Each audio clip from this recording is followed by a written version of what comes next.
Hi అండి. ఈ వీడియోలో హ్యాండ్ పఫ్ అండ్ బెలూన్ హ్యాండ్కి అయితే కటింగ్ చూడండి. ఇక్కడ హ్యాండ్ మార్కింగ్ చేసిన తర్వాత ఇక్కడ పైన 2 ఇంచులు కింద 2 ఇంచులు అయితే మార్కింగ్ చేశాను కదా, అది వచ్చేసి పఫ్ కోసం. మన క్లాత్ని బట్టి అయితే ఇక్కడ ఎక్స్ట్రా అయితే తీసుకోవచ్చు. ఇక్కడ కొంచెమే ఉంది కాబట్టి 2 ఇంచులు అయితే తీసుకున్నాను.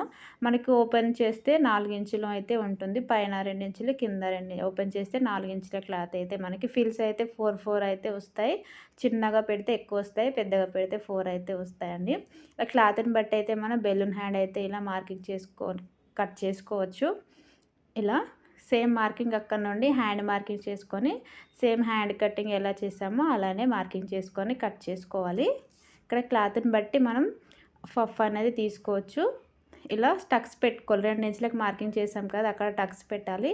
ఇలా ఓపెన్ చేసుకొని కొంచెం లోతు అయితే మార్కింగ్ చేసుకుంటే సరిపోతుంది. వీడియో నచ్చితే లైక్ చేయండి. ఇలా వస్తాయి feels. Thank you for watching. Subscribe చేసుకోండి మా ఛానల్ని.